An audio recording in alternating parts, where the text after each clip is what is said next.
Hello students, இன்னைக்கு நம்ம வந்து போன வருஷத்தோட அக்கவுண்டன்சி கொஸ்டின் பேப்பர் பார்க்க போறோம். ப்ரீவியஸ் இயர் கொஸ்டின் பேப்பர் 2024 ஓடது. ஓகே, இப்போ நம்ம வந்து ஃபர்ஸ்ட் கொஸ்டின்ல இருந்து ஆரம்பிக்கலாம். ஃபர்ஸ்ட் கொஸ்டின் வந்து match the following question.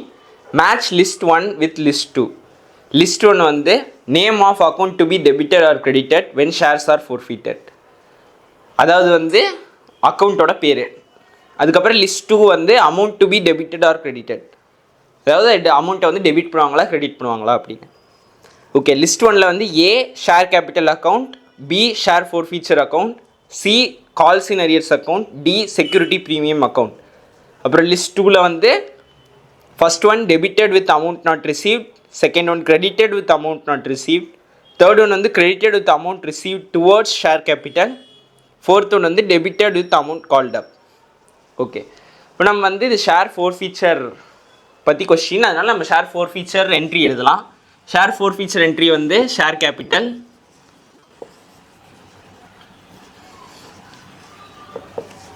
Account debit, அப்புறம் செக்யூரிட்டி ப்ரீமியமும் வந்து அவங்க கொடுக்கலன்னா செக்யூரிட்டி ப்ரீமியத்தையும் நம்ம டெபிட் பண்ணோம்.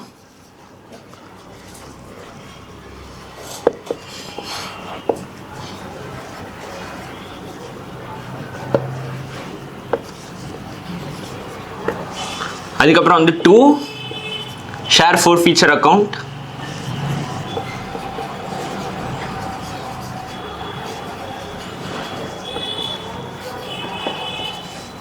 அதுக்கப்புறம் 2 கால்ஸ் இன் அரியர்ஸ் அக்கௌண்ட்.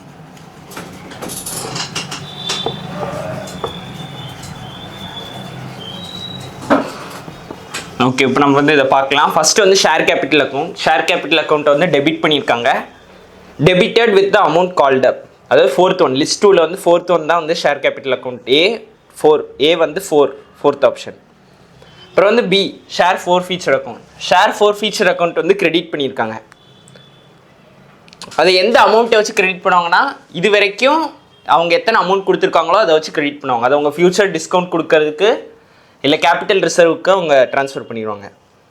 இப்போ இது வந்து கிரெடிட் வந்து credited with the amount receive towards share capital, அதாவது லிஸ்ட் 2ல் வந்து தேர்ட் ஒன், பி வந்து தேர்டு, அதுக்கப்புறம் சி வந்து calls in arrears account.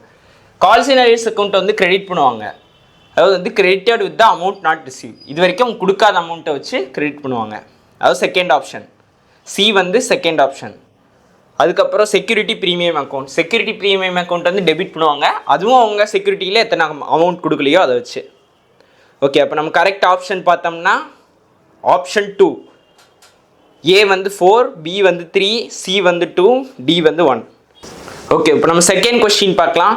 Second question வந்து 400 shares of ₹50 each issued at par were forfeited for non-payment of final call of ₹10 per share. These shares were reissued at ₹45 per share as fully paid up. The amount transferred to capital reserves.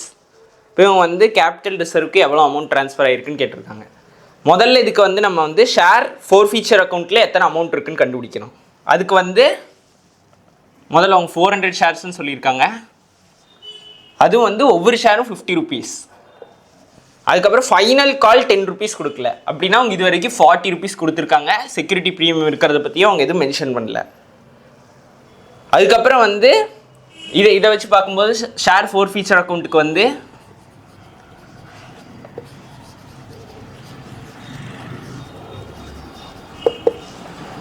Share ஃபோர்ஃபீச்சர் அக்கௌண்ட்டுக்கு வந்து 400 shares ₹40 அந்த அமௌண்ட்டை தான் transfer பண்ணியிருப்பாங்க.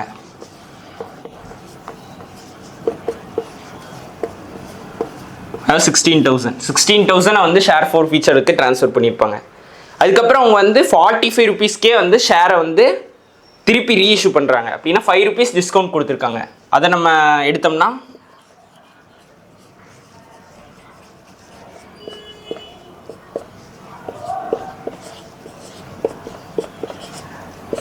இந்த discount அமௌண்ட்டை வந்து share ஃபோர்ஃபீச்சர் வச்சு பேலன்ஸ் பண்ணுவாங்க. ₹2,000 வந்து அவங்க வந்து டிஸ்கவுண்ட்டுக்கு கொடுத்துருக்காங்க. அப்படின்னா நம்ம கேபிட்டல் ரிசர்வுக்கு அமௌண்ட் வந்து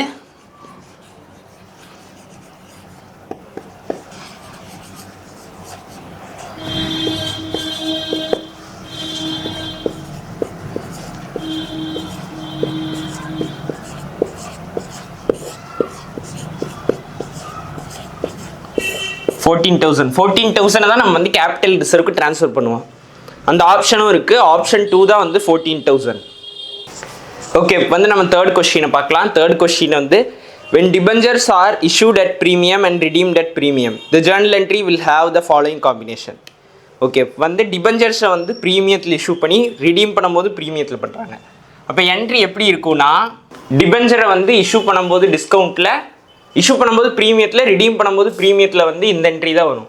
debenture allotment account debit, loss on issue of debenture account debit to -% debenture account to security premium to premium on redemption of debenture. Okay, இப்போ வந்து கொஸ்டினில் என்ன கொடுத்துருக்காங்கன்னு பார்க்கலாம். கொஸ்டின் என்ட்ரியில் வந்து ஜேர்னல் என்ட்ரிக்கு என்ன காம்பினேஷன் கேட்டிருக்காங்க. அவங்க கொடுத்துருக்கிற ஆப்ஷன்ஸ் வந்து discount on issue of debenture account is created, வந்து டிஸ்கவுண்ட்டுன்னு சொல்லியிருக்காங்க. ஆனால் டிபெஞ்சர்ஸ் வந்து ப்ரீமியத்தில் இஷ்யூ பண்ணியிருக்காங்க, அப்படின்னா இந்த அக்கௌண்ட் வராது. அதுக்கப்புறம் பி வந்து loss on issue of debentures account is debited, ஆமாம் நம்ம டெபிட் பண்ணியிருக்கோம். அதுக்கப்புறம் வந்து security premium account is credited, ஆமாம் அதுவும் கிரெடிட் ஆகுது. அதுக்கப்புறம் premium on redemption of debentures account is credited, அதுவும் கிரெடிட் ஆகுது. ஓகே, அப்போ வந்து இதுக்கு ஆப்ஷன் வந்து பிசிடி அதாக தான் இருக்க முடியும். அது வந்து option 4 B, C and D only. Okay, இப்போ நம்ம வந்து ஃபோர்த் கொஸ்டின் பார்க்கலாம். ஃபோர்த் கொஸ்டின் வந்து arrange the following in the correct sequence in the context of debenture. Okay, அவங்க வந்து டிபெஞ்சரோட எந்த ஆர்டரில் பண்ணுறோம் அப்படிங்கிறத பற்றி கேட்டிருக்காங்க. ஓகே, ஆப்ஷன்ஸை பார்க்கலாம். வந்து ஃபர்ஸ்ட் ஒன் வந்து payment to debenture holders, second one creation of debenture redemption reserve, third one வந்து issue of debentures, fourth one வந்து ரிடம்ஷன் பிகம்ஸ் டியூ. ஓகே, இதில் நம்ம கரெக்ட் ஆர்டர் படி பார்க்கும்போது வந்து ஃபர்ஸ்ட் ஒன் வந்து இஷ்யூ ஆஃப் டிபெஞ்சர்ஸ், ஃபஸ்ட்டு வந்து டிபெஞ்சர்ஸை இஷ்யூ பண்ணுவாங்க. இப்போ சி தான் வந்து ஃபஸ்ட்டில் இருக்கணும். அதுக்கப்புறம் வந்து அவங்க ரிடம்ஷன் அப்போ வந்து அதை பே பண்ணுறதுக்கு வந்து டிபெஞ்சர் ரிடம்ஷன் ரிசர்வ் பண்ணுவாங்க. Creation of debenture redemption reserve அதுதான் வந்து செகண்டாக இருக்கும். அதுக்கப்புறம் வந்து ரிடம்ஷன் டியூ ஆனதுக்கப்புறம் தான் அவங்க வந்து டிபெஞ்சர் ஹோல்டர்ஸ்க்கு பே பண்ணுவாங்க. அப்படின்னா வந்து டி தான் வந்து ரிடம்ஷன் பிகம்ஸ் டியூ வந்து தேர்டாக இருக்கும். அதுக்கப்புறம் ஏ பேமெண்ட் டு டிபெஞ்சர் ஹோல்டர்ஸ் வந்து லாஸ்ட்டாக இருக்கும். இன்னும் இந்த ஆர்டர் படி பார்க்கும்போது வந்து சிபிடிஏ இன்னும் வந்து ஃபோர்த்து வந்து தான் கரெக்ட் ஆப்ஷன் சிபிடிஏ. ஓகே, இப்போ வந்து நம்ம ஃபிஃப்த் ஒன் பார்க்கலாம். If a delay occurs beyond 8 days in refunding the subscription amount, failing to gather the minimum subscription from the date of closure of the subscription list, the company shall be liable for interest at the rate of. இல்லை அவங்க என்ன சொல்ல வர்றாங்கன்னா, வந்து ஒரு company வந்து ஷேர்ஸை வந்து public open பண்ணுறாங்க. அவங்க வந்து மினிமம் சப்ஸ்கிரிப்ஷன் அமௌண்ட், அதாவது 90% வந்து ரீச் பண்ணலைன்னா அவங்க அந்த அமௌண்ட்டை வந்து ரீஃபண்ட் பண்ணணும். அதை ரீஃபண்ட் பண்ணுறதுக்கு வந்து 8 நாளைக்கு மேலே ஆச்சுன்னா அவங்க வந்து எத்தனை இதில் % இன்ட்ரெஸ்ட் பே பண்ணணும் அப்படின்னு கேட்குறாங்க. இது வந்து நம்ம கம்பெனிஸ் ஆக்ட் 2013 வந்து சொல்கிறாங்க. அது வந்து என்ன சொல்லுதுன்னா 15% இன்ட்ரெஸ்ட் பே பண்ணணும் அப்படின்னு சொல்கிறாங்க. 15% இன்ட்ரெஸ்ட் வந்து ஷெட்யூல் 32ல் சொல்கிறாங்க.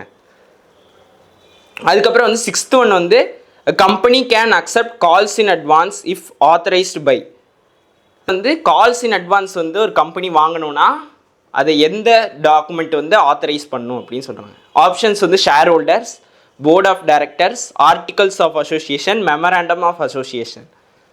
இதில் வந்து கரெக்ட் ஆன்சர் வந்து ஆர்டிகல்ஸ் ஆஃப் அசோசியேஷன். அதில் தான் வந்து மென்ஷன் பண்ணியிருப்பாங்க நம்ம ரூல்ஸ் எல்லாத்துலேயும். இந்த மாதிரி ரூல்ஸ் கால்ஸ் இன் அட்வான்ஸ் வாங்கலாமா முடியாதா அந்த மாதிரி. ஓகே, இப்போ 7th ஒன் வந்து A, B and C are partners sharing profits in the ratio of 3:2:1. C died on 1st July 2023. On this date, final accounts are prepared to ascertain profits for the period. It resulted in a profit of rupees 1,75,000 to the firm. To give effect to the above. இந்த ஆப்ஷன்ஸை பார்க்கும்போது தெரியுது இங்கே என்ன தான் அமௌண்ட்லாம் கொடுத்துருந்தாலும் வந்து இதில் நம்ம எதுவும் கால்குலேட் பண்ண தேவையில்லை.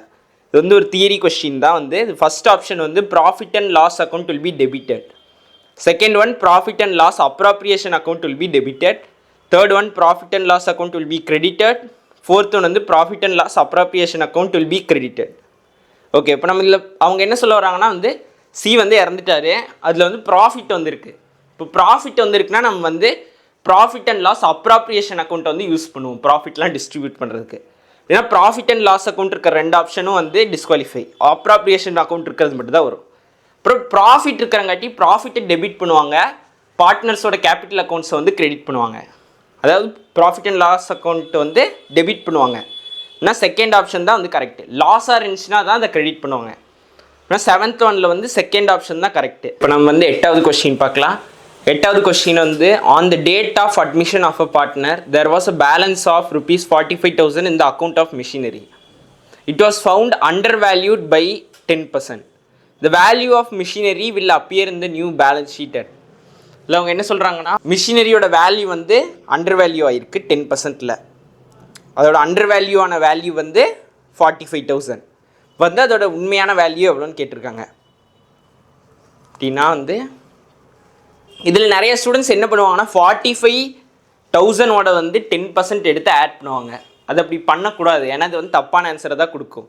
இவங்களும் அதை வந்து ஒரு ஆப்ஷனாக கொடுத்துருப்பாங்க நம்ம அதில் கன்ஃபியூஸ் பண்ணுறதுக்கு. அப்போ நீங்கள் அந்த ஆப்ஷனை சூஸ் பண்ணிங்கன்னா நெகட்டிவ் மார்க்கிங் தான் வரும். சரி, இப்போ நம்ம இதை எப்படி கரெக்டாக பண்ணணும்னு பார்த்தீங்கன்னா, வேல்யூ ஆஃப் மிஷினரி வந்து 45,000, இது வந்து 90% வேல்யூ தான். அப்புறம் வந்து நம்ம 100% இதை கண்டுபிடிக்கணும்னா இன்டூ 100 டிவைடட் பை 90. இதை நம்ம யூஸ் பண்ணோம்னா வந்து அதோட உண்மையான 100% வேல்யூவை கண்டுபிடிக்கலாம். பண்ணுறதுக்கு வந்து இது 50,000.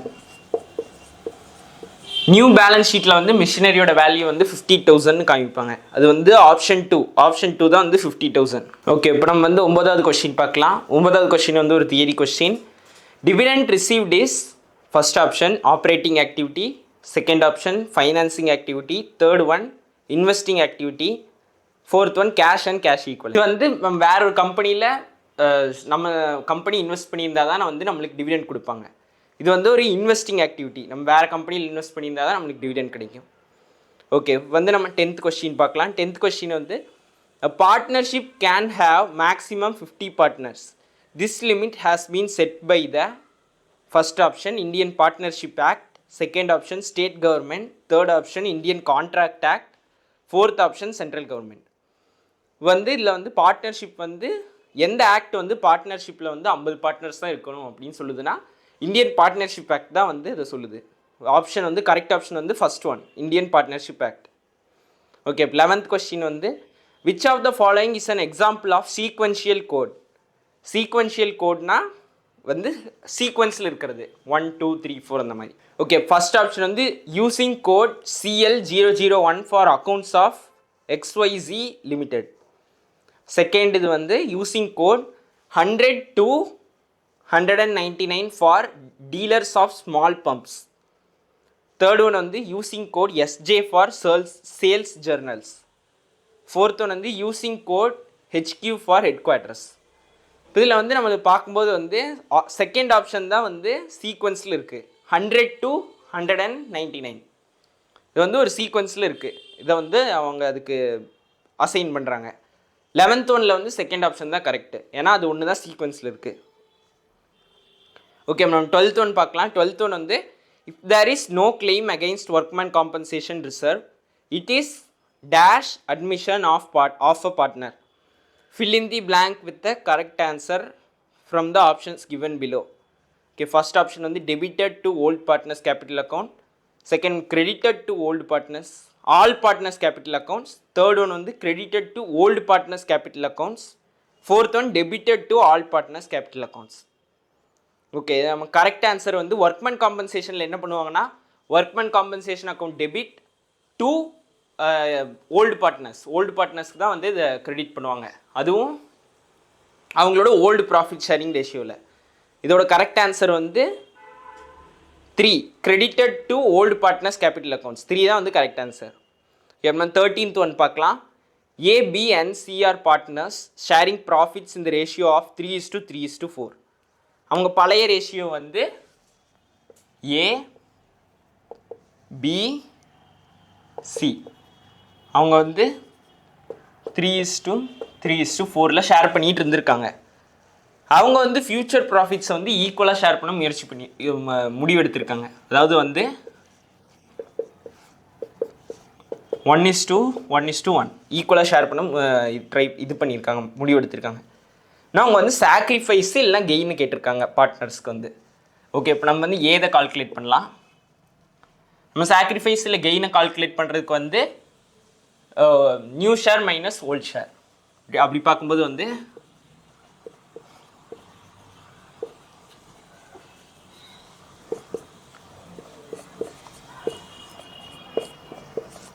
ஓகே நம்ம ஈக்குவலாக எடுத்தோம்னா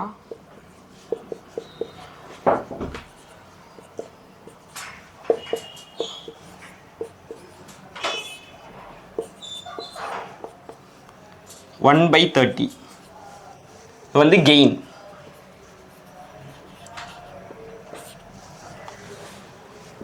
ஓகே இப்போ வந்து பி இது பார்க்கும்போது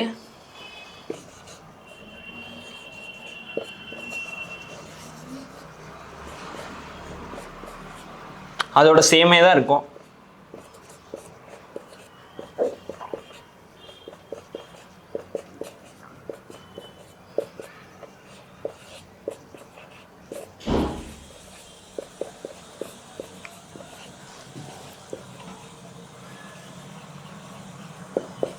ஓகே இப்போ வந்து நம்ம வந்து சி இது பார்க்கலாம்.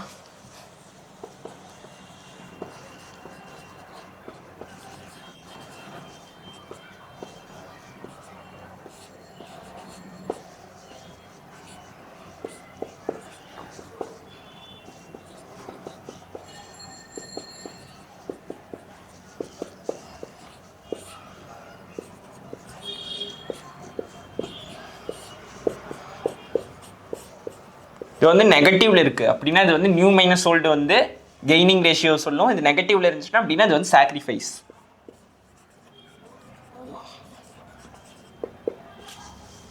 ஓகே அப்படின்னா இதில் வந்து ஏ வந்து 1/30 கெயின் பண்ணுறாங்க, பி வந்து 1/30 கெயின் பண்ணுறாங்க, சி வந்து 2/30 சாக்ரிஃபைஸ் பண்ணுறாங்க. அப்படின்னா அது வந்து ஆப்ஷன் 1க்கு தான் கரெக்டாக மேட்ச் ஆகுது. A gains 130, B gains 1/30, C sacrifices 2/30. Okay இப்போ நம்ம வந்து 14th கொஸ்டின் பார்க்க போகிறோம். 14th கொஸ்டின் வந்து ஒரு match the following question. Match list 1 with list 2. List 1 equal amount of drawings made. List 2 number of months for which interest is calculated. Okay இப்போ வந்து பார்க்கலாம். ஃபர்ஸ்ட் லிஸ்ட் 1ல் வந்து A at the end of each half year, B at the beginning of each quarter, C at the beginning of each month, D at the end of each quarter. Okay, list 2ல வந்து 1 4.5 months, 2 6.5 months, 3 7.5 months, 4 3 months. Okay வந்து நம்ம first இதுக்கு பார்க்கலாம். at the end of each half year, ஒரு half இயரோட எண்டிங்கில் வந்து ஒவ்வொரு தடவையும் equal அமௌண்ட்டை வித்ட்ரா பண்ணுறாங்கன்னா அதுக்கு வந்து இன்ட்ரெஸ்ட் வந்து மொத்தம் 3 மாதத்துக்கு கால்குலேட் பண்ணுவாங்க. அதுக்கப்புறம் வந்து B at the beginning of each quarter, ஒரு குவார்ட்டரோட ஸ்டார்டிங்கில் வந்து அவங்க ஈக்குவல் அமௌண்ட்டை வித்ட்ரா பண்ணுறாங்கன்னா அது 7.5 மந்த்ஸ்க்கு வந்து கால்குலேட் பண்ணுவாங்க. அதுக்கப்புறம் வந்து C at the beginning of each month, ஒவ்வொரு மாதத்தோட ஸ்டார்டிங்லேயும் வித்ட்ரா பண்ணாங்கன்னா 6.2 மந்த்ஸ்க்கு வந்து அந்த இன்ட்ரெஸ்ட்டை கால்குலேட் பண்ணுவாங்க. அதுக்கப்புறம் at the end of each quarter, குவார்ட்டருக்கோட எண்டிங்கில் வந்து வித்ட்ரா பண்ணாங்கன்னா ஈக்குவல் அமௌண்ட்டை 4.5 மந்த்ஸ்க்கு வந்து அதை கால்குலேட் பண்ணுவாங்க. ஓகே இப்போ வந்து நம்ம மேட்ச் பண்ணி பார்த்தோம்னா A 4, B 3, C 2, அப்புறம் D 1 வந்து ஆப்ஷன் 4 அதுதான் வந்து கரெக்டான ஆன்சர். ஓகே 15th கொஸ்டின் பார்க்கலாம். 15th கொஸ்டின் வந்து Kavita and Lalita are partners sharing profits in the ratio of 2:1. They decided to admit Mohan for 1/4 share in future profits with a guaranteed amount of 25,000. அதாவது 25,000 profit guarantee அவங்க பண்ணி தந்திருக்காங்க, அவங்க admit பண்ணியிருக்காங்க. அப்புறம் both Kavitha and Lalitha undertake to meet the liability arising due to the guaranteed amount to மோகன் in the respective profit sharing ratio. The firm earned profits of 76,000 for the year 2022-23. The deficiency borne by Kavita is, வந்து கவிதா எத்தனை deficiency born பண்ணியிருக்காங்கன்னு கேட்டிருக்காங்க. அவங்க profit sharing ratio வந்து 2:1. இதில் தான் அவங்க வந்து அந்த டெஃபிஷியன்சி ஏதாச்சும் வந்தாலையும் இந்த ரேஷியோலேயே ஷேர் பண்ணலான்னு சொல்லி முடிவு எடுத்திருக்காங்க. ஓகே அவருக்கு வந்து 25,000 வந்து கேரண்டி பண்ணியிருக்காங்க. அதுக்கப்புறம் வந்து ப்ராஃபிட் வந்தது வந்து 76,000. சரி இப்போ அவரோட ஷேர் பார்த்தோம்னா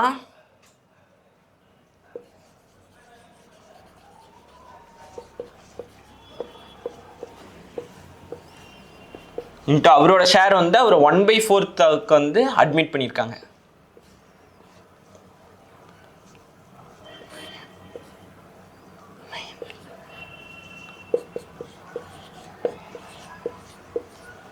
அவருக்கு வந்து 19,000 ப்ராஃபிட் தான் வந்திருக்கு. ஆனால் அவர் கேரண்டி பண்ணியிருக்கிறது வந்து 25,000. அப்படின்னா டிஃபிஷியன்சி வந்து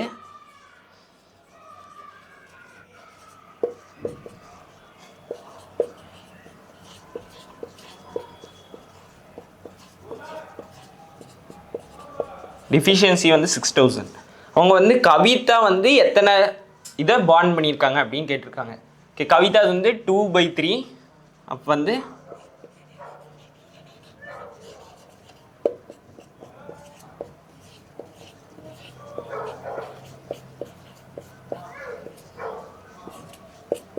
$4,000 தான் வந்து கவிதா பாண்ட் பண்ணியிருக்காங்க.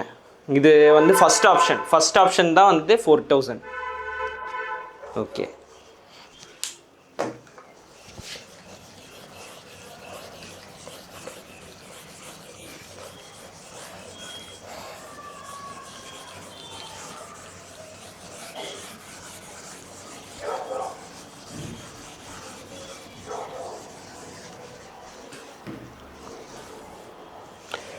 ஓகே. இப்போ வந்து நம்ம 16th கொஸ்டின் பார்க்கலாம். ஓகே, இப்போ வந்து நம்ம 16th கொஸ்டின் பார்க்கலாம். 16th கொஸ்டின் வந்து Anshu and Neetu are partners sharing profits in the ratio of 3:2.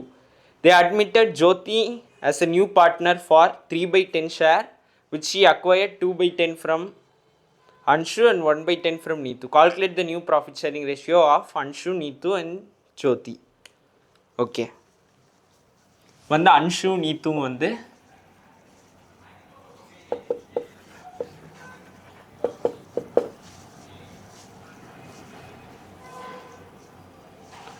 Three is to 2 ரேஷியோவில் ஷேர் பண்ணிகிட்டு இருந்தாங்க. அவங்க வந்து ஜோதி அட்மிட் பண்ணியிருக்காங்க.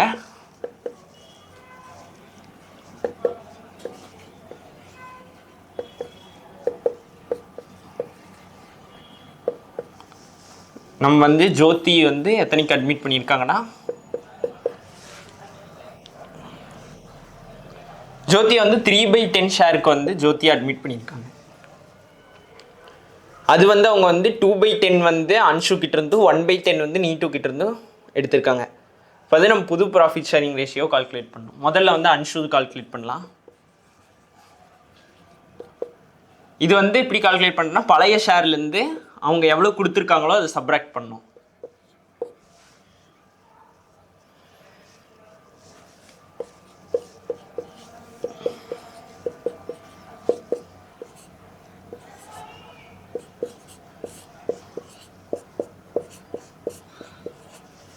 ஓகே, இப்போ வந்து நம்ம நீத்து கால்குலேட் பண்ணலாம்.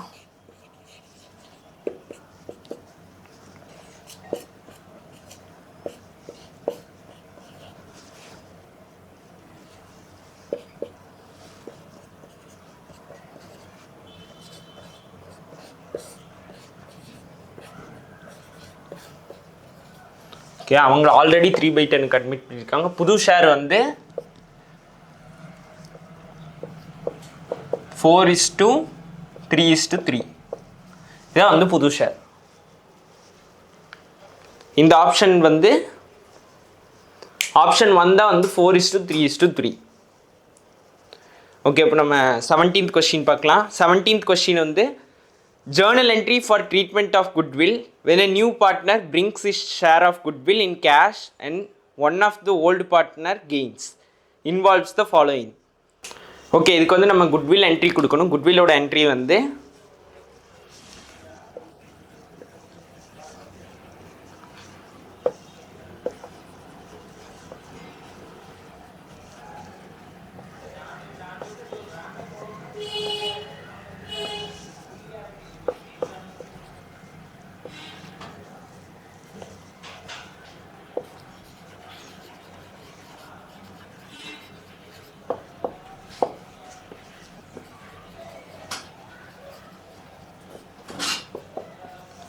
இதுதான் வந்து என்ட்ரி வரும். Premium for goodwill account debit to sacrificing partners. ஏதாச்சும் கெய்னிங் பார்ட்னர் இருந்தாங்கன்னா அவங்களையும் நம்ம டெபிட் பண்ணுவோம். ஓகே, இப்போ நம்ம வந்து இதில் கொடுத்துருக்குற ஆப்ஷன்ஸ் பார்க்கலாம். A, gaining partners capital account is debited. நம்ம கெய்னிங் பார்ட்னர்ஸ் இருந்தாங்கன்னா அதை வந்து டெபிட் பண்ணுவாங்க. Okay, premium for goodwill account is debited. ஆமாம். அதுக்கப்புறம் sacrificing partners capital account is credited correct. அதுக்கப்புறம் வந்து gaining partners capital account is credited, அது தப்பு. இன்னும் வந்து கரெக்ட் ஆப்ஷன் வந்து ஏபிசி. அந்த மாதிரி வந்து ஆப்ஷன் 2 17th ஒனுக்கு வந்து ஆப்ஷன் 2 தான் correct. A, B and C only. Okay, 18th one வந்து while preparing cash flow statement purchase of goodwill is treated as.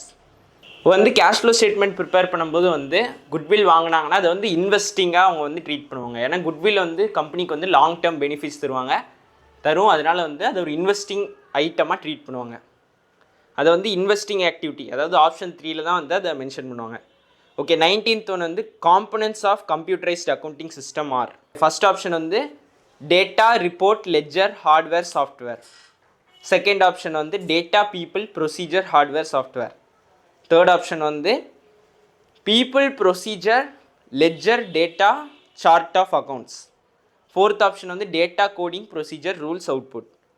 Okay, இதில் வந்து கரெக்ட் ஆப்ஷன் வந்து செகண்டாக தான் இருக்கும். செகண்ட் தான் கரெக்ட் ஆப்ஷன். செகண்ட் வந்து data, people, procedure, hardware, software. Hardware, software ரெண்டுமே இருக்கணும். டேட்டாவும் இருக்கணும், பீப்புளும் இருக்கணும், அப்புறம் ப்ரொசீஜரும் இருக்கணும். 19th ஒனுக்கு வந்து செகண்ட் ஆப்ஷன் தான் கரெக்ட். ஓகே, அதுக்கப்புறம் 20th ஒன் வந்து the sales and accounts receivable subsystem deals with. First one the recording of sales, maintaining of sales ledger and receivables. Second one the preparation of budget for the coming financial year. Third one the preparation of profit and loss account, balance sheet and cash flow statement. Fourth one the purchase and payment to creditors. இது வந்து sales and accounts receivable subsystem. இது வந்து recording of sales, maintaining of sales ledger and receivables, அதை தான் வந்து இது பண்ணும், அந்த sales and accounts receivable subsystem. 20th ஒனுக்கு வந்து ஃபஸ்ட் ஆப்ஷன் தான் கரெக்ட். அதாவது வந்து இது வந்து சேல்ஸ் லெட்ஜர், அதுக்கப்புறம் ரிசீவபிள்ஸ் அக்கௌண்ட்டோட டீல் பண்ணும். ஓகே, 21st ஒன் வந்து common fields used in a relationship between tables are called. டேபிள்ஸ்குள்ளே இருக்கிற காமன் ஃபீல்ட்ஸை வந்து கீ ஃபீல்ட்ஸ் அப்படின்னு சொல்லுவாங்க. அதாவது ஆப்ஷன் 4 கீ ஃபீல்ட்ஸ் தான் வந்து கரெக்டான ஆப்ஷன். ஓகே, 22nd கொஸ்டின் வந்து on dissolution of a firm bank overdraft is transferred to. ஒரு ஃபர்ம், பார்ட்னர்ஷிப் ஃபர்ம் வந்து டிசால்வ் பண்ணும்போது பேங்க் ஓவர் டிராஃப்ட் இருந்துச்சுன்னா அதை வந்து எந்த அக்கௌண்ட்டுக்கு ட்ரான்ஸ்ஃபர் பண்ணுவாங்க அப்படின்னு கேட்டிருக்காங்க. ஃபர்ஸ்ட் ஆப்ஷன் வந்து பேங்க் அக்கௌண்ட், செகண்ட் ஒன் வந்து ரியலைசேஷன், தேர்டு வந்து பார்ட்னர்ஸ் கேபிட்டல் அக்கௌண்ட், ஃபோர்த் வந்து பார்ட்னர்ஸ் லோன் அக்கௌண்ட். பேங்க் ஓவர் டிராஃப்ட்டுங்கிறது வந்து ஒரு லயபிலிட்டி. பேங்க் வந்து நம்மளுக்கு காசு கொடுத்துருக்காங்க, அதை நம்ம திருப்பி கட்டணும். அதனால லயபிலிட்டிங்காட்டி ரியலைசேஷன் அக்கௌண்ட் டெபிட் சைடில் இது ட்ரான்ஸ்ஃபர் ஆகும். ஓகே, 23rd கொஸ்டின் வந்து arrange the following steps in the correct sequence of a life of a company. A commencement of business, B incorporation, C promotion, D flotation. இது வந்து எது first வரும்னா first வந்து promotion தான் வரும். ப்ரொமோஷன்னா வந்து அந்த கம்பெனியோட ஒரு ஐடியா வந்து உருவெடுக்கிறது. அந்த ஐடியா வந்து ஒரு ஆள் வந்து இந்த மாதிரி ஒரு கம்பெனி ஆரம்பிக்கலாம் அப்படின்னு சொல்லி ஐடியா பண்ணி அவர் வந்து அதுக்கு ஒரு அமௌண்ட்டு, அந்த மாதிரி ஒரு ஆளுக எல்லாம் சேர்த்து அவங்ககிட்ட இருந்து அமௌண்ட்லாம் வாங்கணும். அதனால ஃபஸ்ட் இது வந்து ப்ரொமோஷன். செகண்ட் ஒன்று வந்து இன்கார்பரேஷன். முதல்ல ஐடியாலாம் வாங்கிட்டு காசெல்லாம் வாங்கிட்டு அதுக்கப்புறம் கம்பெனியை வந்து இன்கார்பரேட் பண்ணணும். அதாவது அக்கௌண்ட்ஸ் எல்லாம் போய் ரெஜிஸ்ட்ரார் கிட்ட போய் ரெஜிஸ்டர் பண்ணி டாக்குமெண்ட்ஸ் எல்லாம் கரெக்டாக பண்ணி அதுக்கப்புறம் அவங்க வந்து இன்கார்பரேட் பண்ணணும். அதுக்கப்புறம் வந்து ஃப்ளோட்டேஷன், அதாவது அவங்க வந்து ஷேர்ஸ் எல்லாம் வந்து மார்க்கெட்டில் விட்டு அவங்க வந்து கேபிட்டலை இன்க்ரீஸ் பண்ணணும். அதுக்கப்புறம் தான் அவங்க வந்து பிஸ்னஸ் ஆரம்பிப்பாங்க. அவங்க நார்மல் வேலையெல்லாம் தொடங்குவாங்க. அதெல்லாம் காசு எல்லாம் மிஷின் எல்லாம் வாங்கினதுக்கப்புறம். அப்போ 23rd வந்து ஃபஸ்ட்டு வந்து ப்ரொமோஷன் சி, அதுக்கப்புறம் இன்கார்பரேஷன் பி, அதுக்கப்புறம் flotation D, commencement of business A. Fourth option தான் வந்து கரெக்ட். ஓகே, 24th ஒன் வந்து arrange the following in the correct order. Okay, first one வந்து subscribed capital, issued capital, authorised capital, paid up capital, called up capital. Okay, first one வந்து authorised capital தான் first வரும். நம்ம balance ஷீட்டில் enter பண்ணும்போது first வந்து companies authorised capital எவ்வளோன்னு போடுவோம். அதுக்கப்புறம் வந்து கம்பெனி எத்தனை இஷ்யூ பண்ணியிருக்கு, அதுக்கப்புறம் பீப்புள் எத்தனை கேபிட்டலுக்கு வந்து சப்ஸ்கிரைப் பண்ணியிருக்காங்க, அதுக்கப்புறம் வந்து அவங்க எத்தனை பே பண்ணியிருக்காங்க, அதுக்கப்புறம் கம்பெனி எத்தனை கால் பண்ணியிருக்கு. ஆனால் இந்த ஆர்டர் படி பார்க்கும்போது வந்து ஃபஸ்ட்டு ஒன் வந்து C authorised capital, second one வந்து B issued capital, third one வந்து A subscribed capital, fourth one வந்து D paid up capital, fifth one வந்து இ கால்ட் அப் கேபிட்டல். அப்படின்னா இந்த ஆப்ஷனுக்கு மேட்ச் ஆகிறது வந்து ஃபர்ஸ்ட் ஆப்ஷன் தான் வந்து இது கரெக்டாக மேட்ச் ஆகுது. ஃபர்ஸ்ட் ஆப்ஷன் தான் வந்து கரெக்ட். ஓகே, 25th ஒன் வந்து deceased partners capital account includes the following amounts slash balances. First one வந்து opening balance of his capital. Second one வந்து his share of profit slash loss till the date of death. அதுக்கப்புறம் third one வந்து his share of general reserve. அதுக்கப்புறம் வந்து his drawings till the date of death. அதுக்கப்புறம் amount paid to his executors. கேட்டில் வந்து opening balance of his capital include பண்ணுவாங்க, அவனோட profit இல்லைனா லாஸ் அதையும் இன்க்ளூட் பண்ணுவாங்க, அதுக்கப்புறம் ஜென்ரல் ரிசர்வ் அதையும் இன்க்ளூட் பண்ணுவாங்க, அதுக்கப்புறம் அவன் எத்தனை ட்ராயிங் எடுத்திருக்கானோ அதையும் இன்க்ளூட் பண்ணுவாங்க. ஆனால் அதை சப்ராக்ட் பண்ணிடுவாங்க. ஆனால் அமௌண்ட் பெய்ட் டு த எக்ஸிக்யூட்டர்ஸை வந்து எக்ஸிக்யூட்டர்ஸ் அக்கௌண்ட்டில் தான் காமிப்பாங்க, அந்த பார்ட்னரோட கேபிட்டல் அக்கௌண்ட்டில் காமிக்க மாட்டாங்க. அப்படின்னா கரெக்ட் ஆப்ஷன் வந்து option 2 A, B, C and D only. 26th question வந்து identify the correct sequence of the following steps involved in calculating cash flows from operating activities of a company. அவங்க வந்து cash flow from operating activities என்னென்ன steps follow பண்ணுவாங்க அது கரெக்டான ஆர்டரில் பண்ண சொல்லியிருக்காங்க. ஓகே, ஃபர்ஸ்ட் ஒன் வந்து operating profit before working capital changes. அதுக்கப்புறம் செகண்ட் வந்து கேஷ் ஜென்ரேட்டட் ஃப்ரம் ஆப்ரேஷன்ஸ். அதுக்கப்புறம் தேர்ட் ஒன் வந்து இன்கம் டேக்ஸ் பெய்ட். அதுக்கப்புறம் ஃபோர்த் ஒன் வந்து net cash flow from operating activities. அதுக்கப்புறம் ஃபிஃப்த் ஒன் வந்து குட்வில் அமார்டைஸ்ட். ஓகே, இப்போ இதில் ஃபஸ்ட்டு என்ன வரும்னு பார்த்தோம்னா குட்வில்ல தான் அவங்க வந்து குட்வில் எவ்வளோ போயிருக்கு அப்படிங்கிறத வந்து எக்ஸ்ட்ராடினரி ஐட்டம்ஸில் இன்க்ளூட் பண்ணி காமிப்பாங்க. ஓகே, அதுக்கப்புறம் செகண்ட் ஒன் வந்து operating profit before working capital changes. ஆமாம், அதை காமிப்பாங்க செகண்டில். அதுக்கப்புறம் தேர்டில் வந்து கேஷ் ஜென்ரேட்டட் ஃப்ரம் ஆப்ரேஷன்ஸ் அதெல்லாம் வந்து ஆட் பண்ணுவாங்க. அதுக்கப்புறம் சி வந்து இன்கம் டேக்ஸ் எவ்வளோ பே பண்ணியிருக்காங்களோ அதை காமிப்பாங்க. அதுக்கப்புறம் லாஸ்ட்டில் வந்து net cash flow from operating activities அதை காமிப்பாங்க. இன்னும் இந்த கரெக்ட் ஆர்டரில் பார்க்கும்போது தேர்ட் ஆப்ஷன் தான் வந்து கரெக்டாக இருக்குது. EABCD அதுதான் கரெக்ட் ஆர்டரில் இருக்குது. ஓகே, இப்போ நம்ம அடுத்த கொஸ்டின் பார்க்கலாம். அடுத்த கொஸ்டின் வந்து ஒரு கேஸ் ஸ்டடி கொஸ்டின். சரி, அவங்க கொடுத்துருக்க இன்ஃபர்மேஷனை பார்க்கலாம். Revenue from operations 8,75,000, creditors 90,000, bills receivable 48,000, bills payable 52,000, purchases 4,20,000, trade debtors 59,000. First question வந்து calculate trade receivables turnover ratio. Okay, trade receivables turnover ratio வந்து revenue from operations divided by average trade receivables. Okay, இப்போ நம்ம அது ரெண்டுத்தையும் calculate பண்ணோம். Revenue from operations அவங்க தந்துட்டாங்க already. Revenue from operations வந்து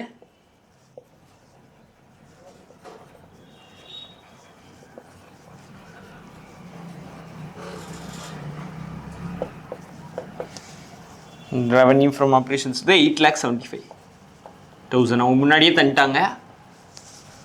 அதுக்கப்புறம் வந்து ஆவரேஜ் ட்ரேட் ரிசீவபிள்ஸை நம்ம வந்து கால்குலேட் பண்ணோம்.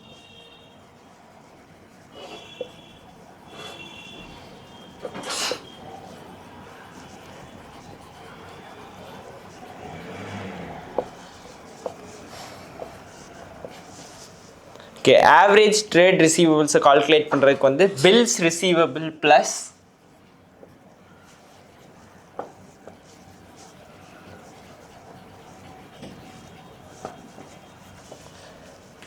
trade debtors.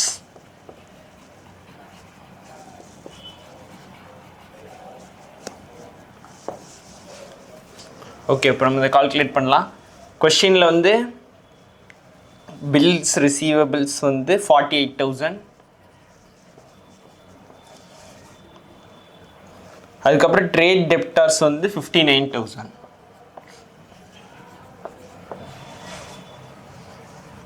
ஓகே, இது முத்தி ஆட் பண்ணலாம்.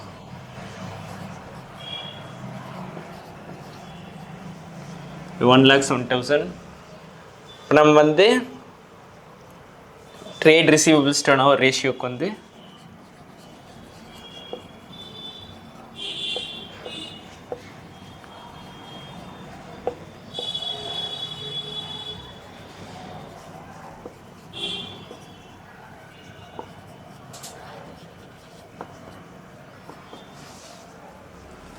revenue from operations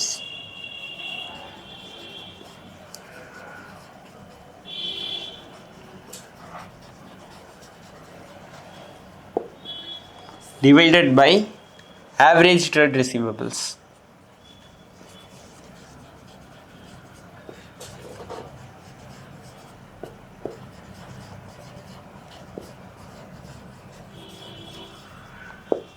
ஓகே, நம்ம பார்த்தோம்னா வந்து 8,75,000 divided by 1,07,000. இதை வந்து நம்ம கால்குலேட் பண்ணி பார்த்தோம்னா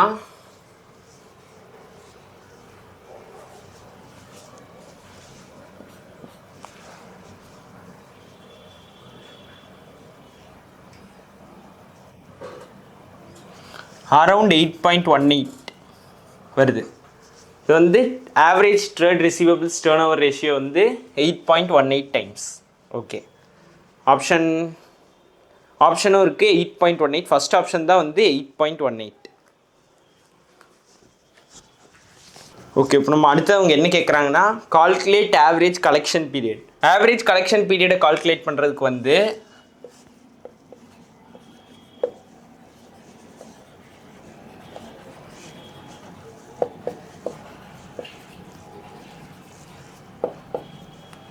$365 divided by trade receivables turnover ratio.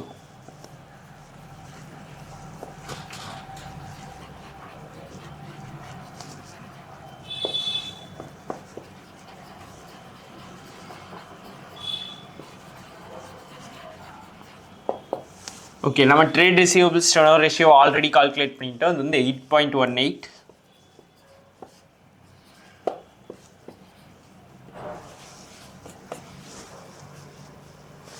Okay, இது நம்ம பண்ணோம்னா வந்து 44.62.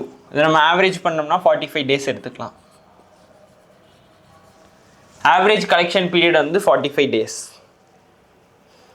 இது வந்து ஆப்ஷனில் வந்து ஆப்ஷன் த்ரீ தான் வந்து 45 டேஸ். அடுத்த கொஸ்டின் வந்து calculate trade payables turnover ratio. இப்போ வந்து அவங்க ட்ரேட் பேயபிள்ஸ் டர்னோவர் ரேஷியோ கேட்டிருக்காங்க. Trade payable turnover ratio calculate பண்ணுறதுக்கு வந்து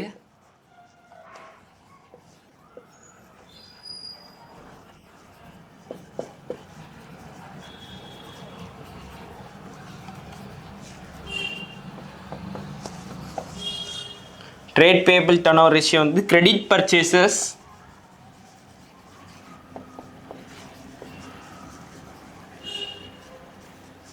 divided by average trade payables.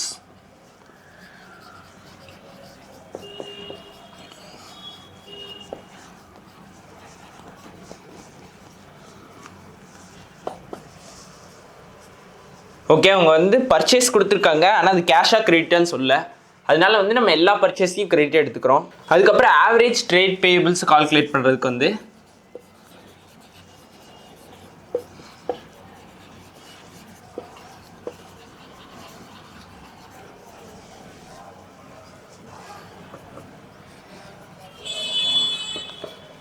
bills payable plus trade creditors.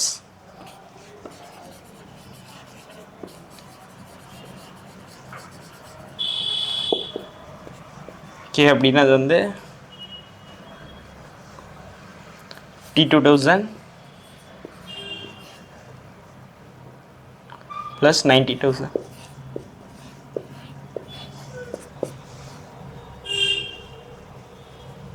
$1,42,000.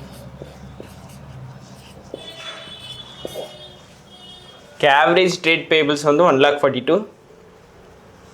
இப்போ நம்ம அதை கால்குலேட் பண்ணலாம். கிரெடிட் பர்ச்சேசஸ் வந்து 4,20,000.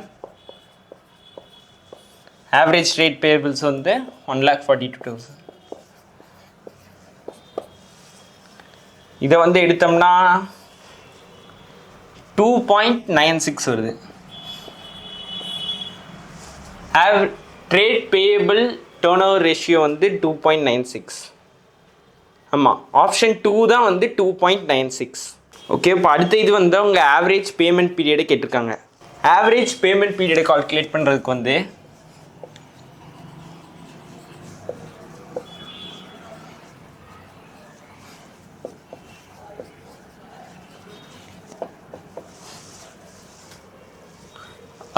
ட்ரேட் ரிசீவபிள்ஸில் எப்படி பண்ணமோ அதே மாதிரி தான்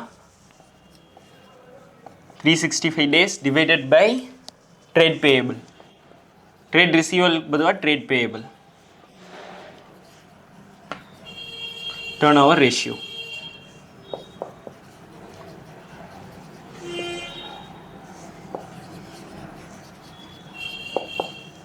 K365 2.96. ஓகே, நம்ம இதை கால்குலேட் பண்ணி பார்த்தோம்னா 123 days. ஆவரேஜ் பேமெண்ட் பீரியட் வந்து 123 days. ஆப்ஷன் 1 தான் வந்து 123 days. ஓகே, இப்போ வந்து trade receivables turn over ratio and trade payables turn over ratio வந்து எந்த இது கீழே வந்து கேட்டகரைஸ் பண்ணுவாங்க அப்படின்னு கேட்டிருக்காங்க. அந்த ரெண்டு இதுவுமே வந்து ஆக்டிவிட்டி ரேஷியோ கீழே தான் வந்து கேட்டகரைஸ் ஆகும். ஆப்ஷன் 3 ஆக்டிவிட்டி ரேஷியோ தான் வந்து கரெக்டானது. ஓகே, இப்போ அடுத்ததும் ஒரு கேஸ் ஸ்டடி கொஸ்டின். ஓகே, அடுத்த கேஸ் ஸ்டடியில் அவங்க என்ன தந்திருக்காங்கன்னா, GK and B were partners running the partnership for last 10 years, sharing profits and losses in the ratio of 5:3:2. Post-COVID, their firm was affected badly and started incurring losses. On 31st March 2023, they all decided to dissolve the firm due to continuous losses. Their capital balances were 4 lakh, 3 lakh and 2 lakh respectively. Firm had liabilities 80,000, cash balance 40,000, other sundry assets 8,50,000 and P&L account constituted the rest. Assets realized at 80% and liabilities were paid in full. There was unrecorded liability of 50,000 which was settled at 40,000. Realization expenses amounted to 30,000 being paid by G on behalf of the firm. Okay, the first question is, what is the mode of dissolution of the firm followed by G, K and B? The options are dissolution by agreement, on the happening of certain contingencies, dissolution by notice, and then compulsory dissolution. So they have agreed to dissolve the firm because of continuous losses. So the first option is correct, dissolution by agreement. Okay, the next question, 33rd question. Determine the amount of profit and loss account. Okay, to find it we have to make the balance sheet.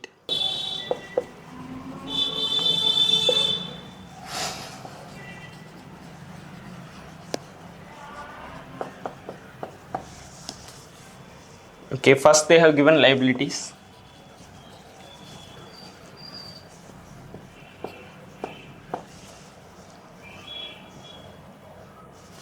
$80,000.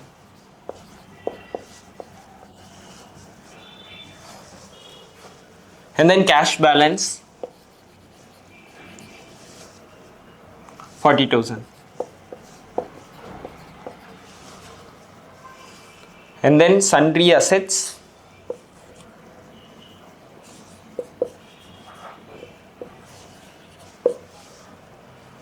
are 8,50,000.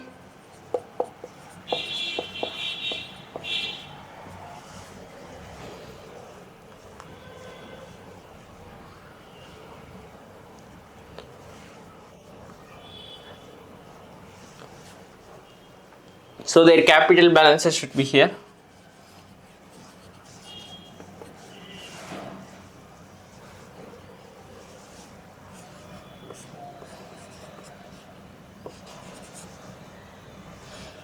Those are 4 lakh.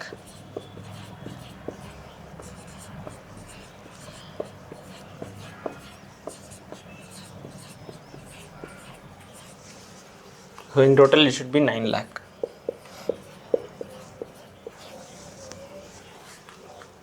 If you see this side is more, this side it is 9,80,000 and then here it is 8,90,000. So the balance should be the P&L account.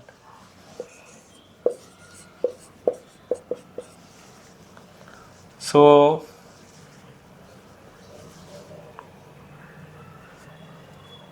the P&L balancing figure should be 90,000.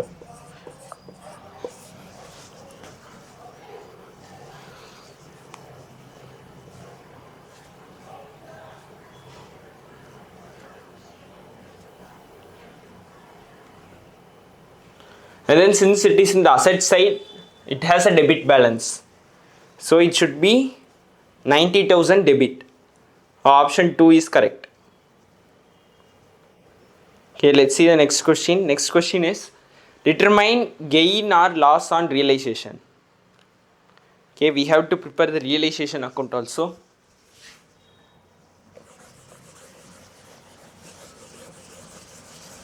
எழுதும்போது நீ மறந்துடுற ம் ஒன்று எழுதிட்டு அதை explain பண்ண கொஞ்சம் okay.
Okay, so we have to bring the assets in the debit side.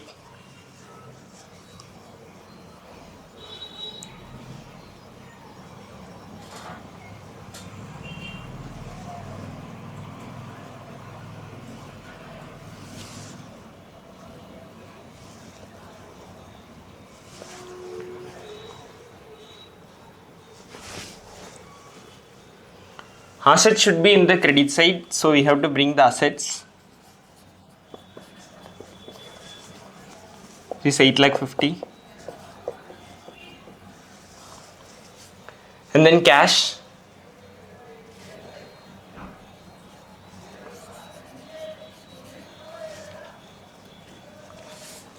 and there are liabilities also.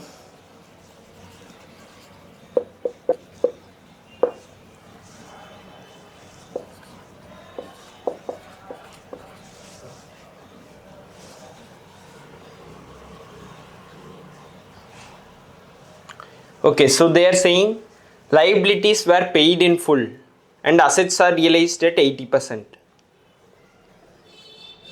So liabilities are realized in full means cash we are paying cash account 80,000.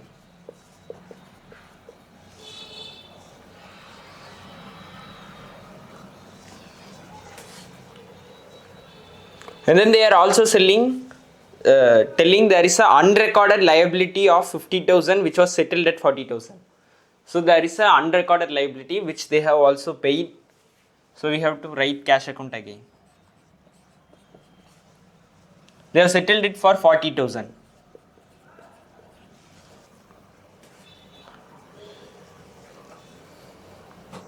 And then they have realized the assets at 80% of their value.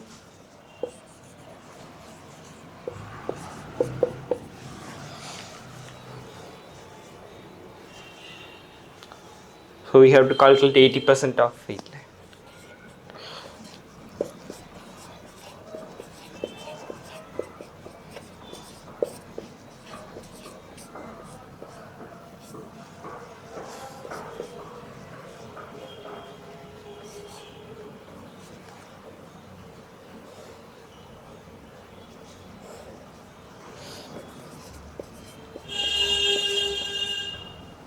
Assets are realized at 6,80,000.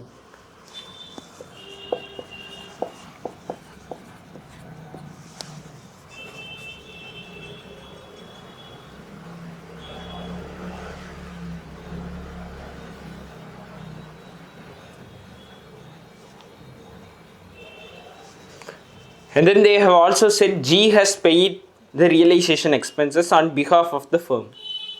So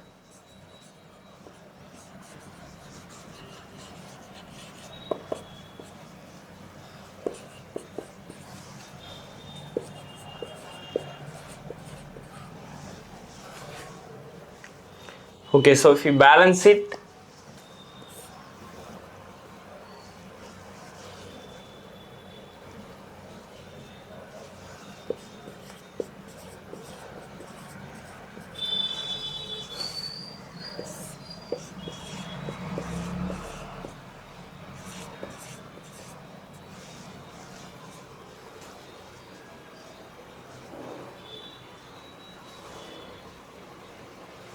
this side has a deficit. The deficit is 2,40,000.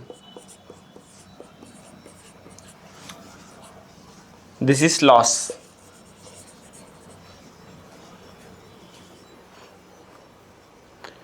Okay, so the correct option is first option, loss of 2,40,000. Okay, இப்போ நம்ம 34th question பார்க்கலாம். அதில் அவங்க வந்து gain R loss on ரியலைசேஷனை கேட்டிருக்காங்க. அதுக்கு நம்ம realisation account போடணும்.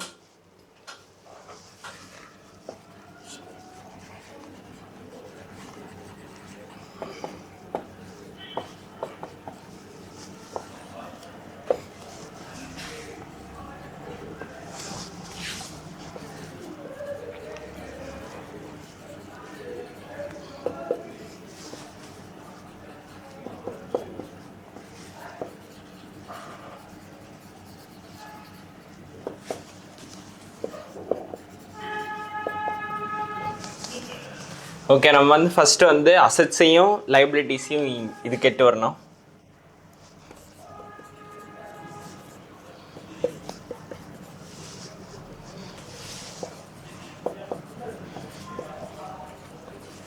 அதுக்கப்புறம் லைபிலிட்டிஸ்,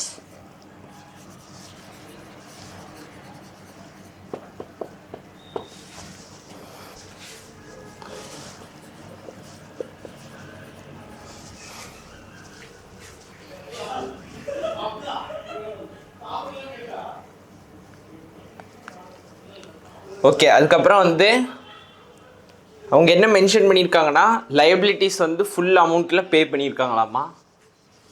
அதை வந்து நம்ம கேஷ் அக்கௌண்ட்டில் என்ட்ரி பண்ணோம்.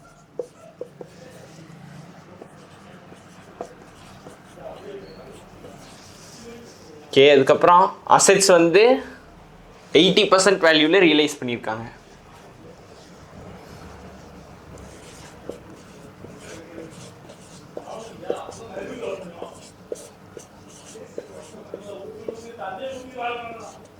இது வந்து அசெட்ஸோட வேல்யூ, இது வந்து 80%.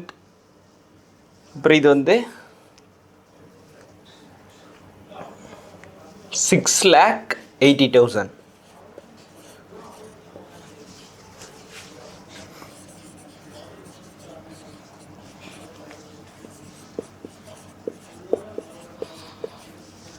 ஓகே, அதுக்கப்புறம் வந்து unrecorded liability of 50,000 which was settled at 40,000. அப்படின்னா அதை வந்து நம்ம ரெக்கார்ட் பண்ணோம்.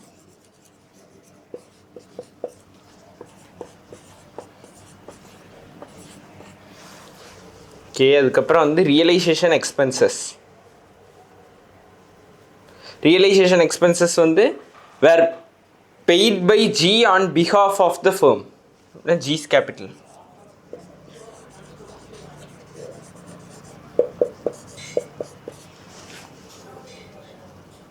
$30,000.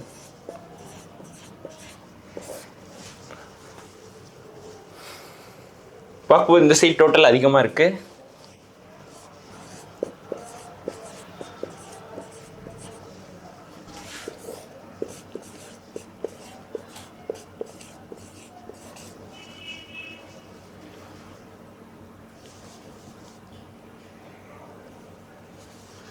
வந்து பேலன்ஸ் பண்ணால் 2,40,000. The loss on realization. இது வந்து நம்ம வந்து அசெட்ஸ் வந்து நம்ம பேலன்ஸ் ஷீட்லேருந்து எட்டு வந்திருக்கோம். அப்புறம் லைபிலிட்டிஸும் அதே மாதிரி தான். அப்புறம் அவங்க வந்து லைபிலிட்டிஸ் வந்து ஃபுல் செட்டில்மெண்ட் பண்ணியிருக்காங்கன்னு சொல்லியிருக்காங்க. ஆனால் அசெட்ஸ் வந்து 80% வேல்யூஸ்க்கு தான் ரியலைஸ் ஆகிருக்கு. அதுக்கப்புறம் ஒரு அன்ரெக்கார்டட் லைபிலிட்டியை வந்து பே பண்ணியிருக்காங்க. அதுக்கப்புறம் கேபிட்டல் வந்து ஜி வந்து ரியலைசேஷன் எக்ஸ்பென்சஸ் பே பண்ணியிருக்காரு. அதுக்கப்புறம் பேலன்சிங் ஃபிகர், அதாவது லாஸ் வந்து 2,40,000. ஓகே, அது வந்து ஆப்ஷன் 1 லாஸ் 2,40,000. ஓகே, இப்போ அடுத்து இது வந்து 35th என்ட்ரியில் வந்து கொஷினில் வந்து என்ன கேட்டிருக்காங்கன்னா, the entry for realisation expenses இந்த above case study will be. அதாவது ரியலைசேஷன் எக்ஸ்பென்சஸ் வந்து were paid by G on behalf of the firm. அதுக்கு வந்து என்ட்ரி எப்படி இருக்கும்னா, realisation account debit to G's capital. G pay பண்ண மாதிரி தான் இருக்கும். ஜிக்கு வந்து பே பண்ணியிருக்காரா, அவருக்கு நம்ம வந்து அதோட திருப்பி அதை கேபிட்டலில் ஆட் பண்ணுறோம். ஓகே, அதுக்கு என்ட்ரி வந்து realisation account debit to G's capital account. Second option தான் வந்து correct, realisation debit to G's capital. Okay, இப்போ 36th கொஸ்டின் வந்து existing profit and loss account in the books of the firm will be shared பாண்ட் by the partners இந்த ratio. Already இருக்கிற profit and loss அக்கௌண்ட்டை வந்து அவங்க old ரேஷியோவில் வந்து டிஸ்ட்ரிபியூட் பண்ணுவாங்க. அதாவது அவங்க ஓல்டு ரேஷியோ வந்து 5:3:2, அதே ரேஷியோவில் அவங்க வந்து டிஸ்ட்ரிபியூட் பண்ணுவாங்க. ஃபர்ஸ்ட் ஆப்ஷன் 5:3:2ல அவங்க பழைய ரேஷியோலேயே டிஸ்ட்ரிபியூட் பண்ணிக்குவாங்க.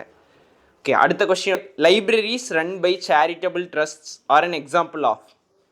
லைப்ரரிஸ் ரன் பண்ணுறாங்க, அது வந்து அவங்க வந்து சேரிட்டபிள் ட்ரஸ்ட்டுன்னு மென்ஷன் பண்ணியிருக்காங்க. அப்படின்னா அது ப்ராஃபிட்காக அவங்க ரன் பண்ணல, மக்கள் வந்து படிக்கணுங்கிறதுக்காக ரன் பண்ணுறாங்க. அப்படின்னா அது வந்து not for profit organisation. Okay, அடுத்த 38th கொஸ்டின் வந்து the main source of revenue for not profit organisation is. இப்போ வந்து நாட் ஃபார் ப்ராஃபிட் ஆர்கனைசேஷன் வந்து அவங்க ப்ராஃபிட் வந்து சேல் ஆஃப் குட்ஸோ இல்லை சேல் ஆஃப் அசெட்ஸ் இல்லை வேறு இதுக்கெல்லாம் அவங்க சார்ஜ் பண்ணி வாங்க மாட்டாங்க. அவங்க வந்து அவங்க சப்ஸ்கிரிப்ஷனில் இருந்தால் அவங்களுக்கு மெயின் இன்கம் வரும். அவங்க சப்ஸ்கிரிப்ஷன் மெம்பர்ஸ்கிட்டேருந்து சப்ஸ்கிரிப்ஷன் ஃபீஸ் வாங்குவாங்க, அதுவும் ரொம்ப கம்மியாக தான் இருக்கும். அதுலேருந்து தான் அவங்க வந்து அவங்க செலவெல்லாம் மெயின்டைன் பண்ணிக்குவாங்க. அது வந்து ஆப்ஷன் 3 சப்ஸ்கிரிப்ஷன் ஃப்ரம் மெம்பர்ஸ் தான் வந்து main source of revenue not for profit ஆர்கனைசேஷனுக்கு. ஓகே, அடுத்த இது வந்து மேட்ச் த ஃபாலோயிங். லிஸ்ட் 1ல் வந்து share capital, reserves and surplus, reserve capital, current liabilities. அடுத்த லிஸ்ட்டில் வந்து will be called at the time of winding up, calls in advance, subscribe but not fully paid, sinking fund. Okay, share capital வந்து subscribed but not fully பெய்டுன்னு தான் வந்து mention பண்ணுவாங்க. அதுக்கப்புறம் வந்து கால்ஸ் இன் அரியர்ஸ் எல்லாம் இருக்கும், அதை கீழே மென்ஷன் பண்ணுவாங்க. அடுத்து வந்து B reserves and surplus. Reserves and surplus வந்து சிங்கிங் ஃபண்ட்னு சொல்லுவாங்க. ஏன்னா அது வந்து ரிசர்வ்ஸ் அவங்க வைப்பாங்க, அதுக்கப்புறம் அதை டிஸ்ட்ரிபியூட் பண்ணுறது ரொம்ப அதிசயம் தான். ஏன்னா அவங்க வந்து வேறு ஏதாச்சும் செலவுக்கு அதை இது பண்ணிடுவாங்க. அதுக்கப்புறம் ரிசர்வ் கேபிட்டல் இருக்குது.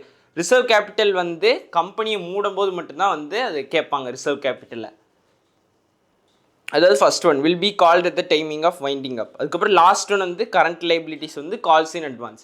கால்ஸ் இன் அட்வான்ஸ் வந்து ஒரு கரண்ட் லைபிலிட்டி, அதை வந்து கம்பெனி வந்து அந்த ஷேர்ஸுக்கு அவங்க செலவு பண்ணும். அப்போ இதுபடி பார்க்கும்போது வந்து ஆப்ஷன் 4 தான் கரெக்ட். ஏ வந்து 3, பி வந்து 4, சி வந்து 1, இதுக்கப்புறம் டி வந்து 2. ஓகே, இப்போ அடுத்து இது 40th கொஸ்டின் வந்து which of the following would affect the revaluation account at the time of reconstitution of a partnership firm. அவங்க கொடுத்துருக்கிற ஆப்ஷன்ஸ் வந்து increase in assets, interest on capital, drawings against capital, partner salary. இதில் வந்து increase in assets வந்து revaluation அக்கௌண்ட்டில் enter பண்ணுவாங்க, interest on capital enter பண்ண மாட்டாங்க, ட்ராயிங்ஸ் அகெயின்ஸ்ட் கேபிட்டலையும் என்ட்ரு பண்ண மாட்டாங்க, பார்ட்னர் சேலரியும் என்ட்ரு பண்ண மாட்டாங்க. இன்க்ரீஸ் இன் அசெட்ஸ் தான் வந்து ரீவேல்யூஷன் அக்கௌண்ட்டை அஃபெக்ட் பண்ணும். அப்போ ஃபஸ்ட் ஒன் அதுதான் correct answer. Okay, 41st question வந்து identify the correct sequence to be followed while preparing of final account of a partnership firm. Okay, இதில் நம்ம கரெக்ட் ஆர்டர் சொல்லணும். அவங்க கொடுத்துருக்குற ஆப்ஷன்ஸ் வந்து profit and loss appropriation account, profit and loss account, trading account, balance sheet. முதல்ல வந்து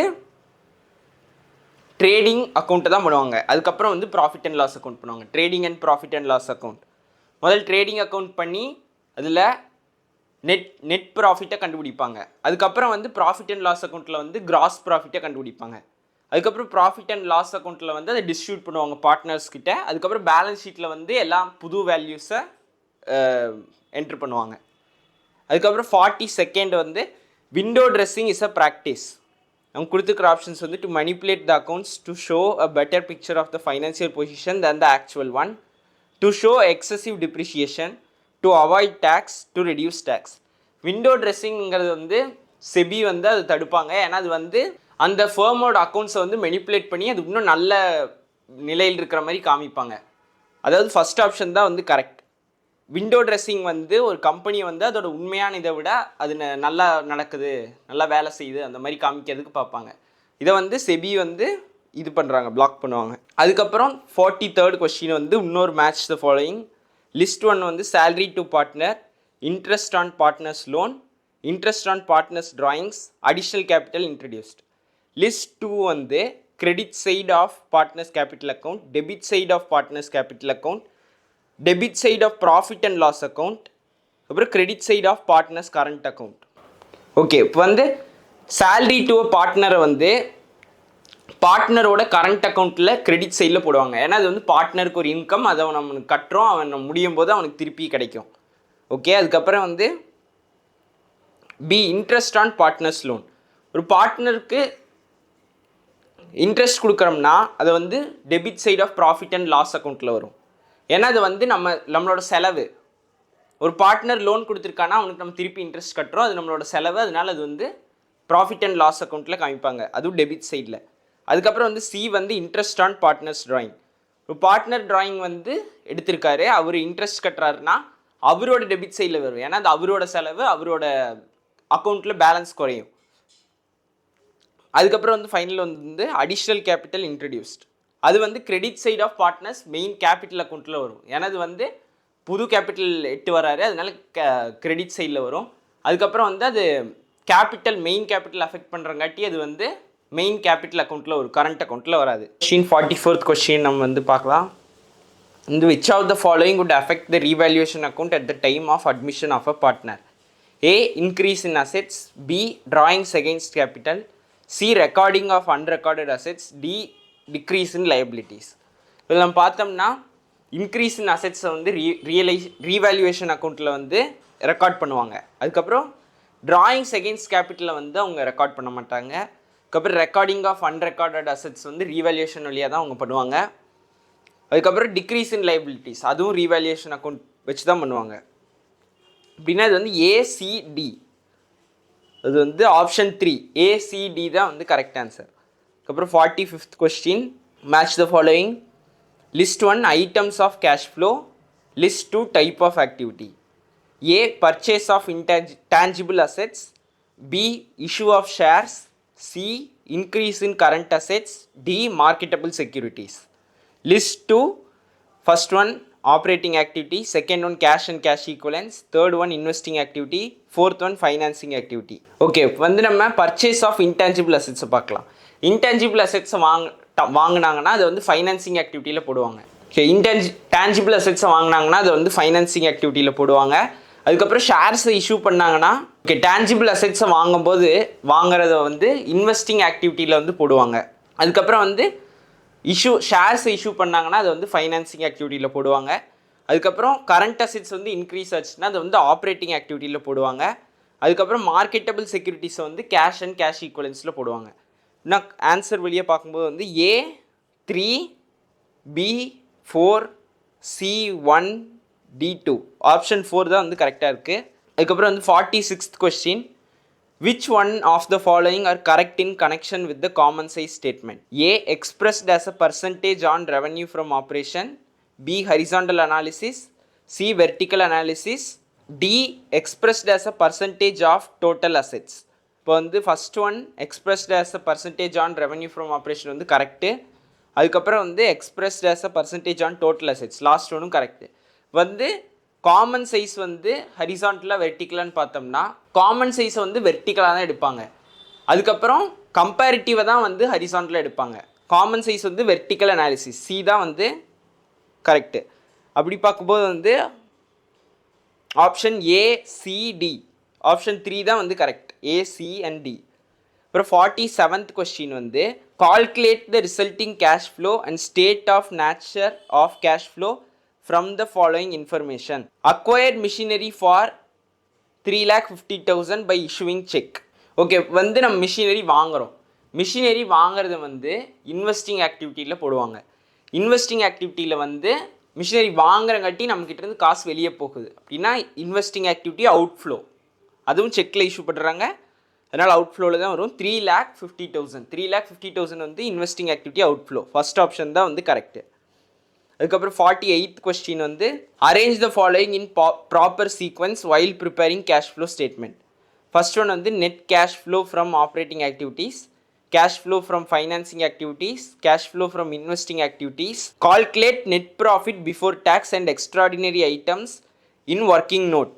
first வந்து நம்ம நெட் ப்ராஃபிட் பிஃபோர் டேக்ஸ் தான் வந்து கால்குலேட் பண்ணுவோம். அதுக்கப்புறம் வந்து net cash flow from operating activities அதை கால்குலேட் பண்ணுவோம். அதுக்கப்புறம் வந்து இன்வெஸ்டிங் ஆக்டிவிட்டி, அதுக்கப்புறம் கடைசியில் தான் வந்து ஃபைனான்சிங் ஆக்டிவிட்டியை மென்ஷன் பண்ணுவோம். அதுக்கப்புறம் இது எல்லாத்தையும் இந்த ஆர்டரில் வச்சோம்னா வந்து D A C B, DACB option 2 தான் வந்து கரெக்டு. ஓகே, அதுக்கப்புறம் 49th கொஸ்டின் வந்து the adjustment required for overvaluation of closing stock while calculating adjusted profit for calculating goodwill is. இப்போ இவங்க என்ன கேட்டிருக்காங்கன்னா, ஸ்டாக் வந்து ஓவர் வேல்யூ ஆயிடுச்சு, அதுவும் நம்ம குட்வில் கால்குலேட் பண்ணும்போது, அப்போ அதை நம்ம எப்படி ட்ரீட் பண்ணுவோம் அப்படின்னு கேட்டிருக்காங்க. அதுக்கு நம்ம ஆப்ஷன்ஸ் வந்து reduce from concerned years profit, reduction from next year's profit, addition to next year's profit, addition to previous year's profit. முதல்ல வந்து க்ளோசிங் ஸ்டாக் வந்து ஓவர் வேல்யூ ஆகிருக்குன்னா அது அந்த இயரோடது வந்து ப்ராஃபிட்லேருந்து குறைப்பாங்க. ஏன்னா அது வந்து ஓவர் வேல்யூ ஆகிருக்கு, அதனால அதை குறைப்பாங்க. அதுக்கப்புறம் வந்து அது நெக்ஸ்ட் இயரில் வந்து அது அது ஓவர் வேல்யூ பண்ணங்காட்டி உங்கள் ப்ராஃபிட் கம்மியாக இருக்கும், அதனால வந்து அடுத்த வருஷத்தில் வந்து ஆட் பண்ணுவாங்க. அப்போ தான் வந்து ரெண்டும் பேலன்ஸ் ஆகும். அப்படி பார்க்கும்போது ஏ அப்புறம் சி தான் கரெக்டு. அதாவது option 2 A and C only. அதுக்கப்புறம் 50th கொஸ்டின் வந்து oversubscription is situation where the first option number of shares applied for is equal to the number of shares issued. Number 2 number of shares applied for is more than the number of shares issued. Number 2 வந்து number of shares applied is less than the number of shares issued. Fourth one வந்து face value of the share is less than the issue price of the share. First வந்து அவங்க first கொடுத்துருக்காங்க ஈக்குவலாக இருக்கிறது, அப்படின்னா அது ஈக்குவலாக இருக்குது, ஃபுல்லி சப்ஸ்கிரைப்டு அப்படின்னு சொல்லுவாங்க. அதுக்கப்புறம் செகண்ட் ஒன் வந்து மோர் தேன், அதுதான் வந்து ஓவர் சப்ஸ்கிரிப்ஷன். ஏன்னா வந்து பீப்புள் வந்து நம்ம அவங்கக்கிட்ட கேட்குறத விட அவங்க நிறையா இதுக்கு நம்ம காசு கொடுத்துருக்காங்க, ஓவராக சப்ஸ்கிரைப் பண்ணியிருக்காங்க. அதை வந்து நம்ம ரெடியூஸ் பண்ணிடுவோம் ப்ரோராட்டா இல்லைனா அலாட்மெண்ட்டை வச்சு. அதுக்கப்புறம் லாஸ்ட் இது வந்து லெஸ் தேன் இருக்குன்னா அண்டர் சப்ஸ்கிரிப்ஷன். அண்டர் சப்ஸ்கிரிப்ஷன் வந்து 90% தான் இருக்குன்னு 90% கீழே இருந்துச்சுன்னா அப்போ ரீஃபண்ட் பண்ணிடணும். இப்போ அவங்க வந்து face value of a share is less than the issue price of the ஷேர்னா அது வந்து டிஸ்கவுண்ட் அவங்க சொல்கிறாங்க. அப்படின்னா ஓவர் சப்ஸ்கிரிப்ஷன் வந்து ஆப்ஷன் 2 அதுதான் வந்து கரெக்டு. ஷேர்ஸ் வந்து பீப்புள் வந்து நிறைய இதுக்கு சப்ஸ்கிரைப் பண்ணுறாங்க நம்ம இஷ்யூ பண்ணதை விட.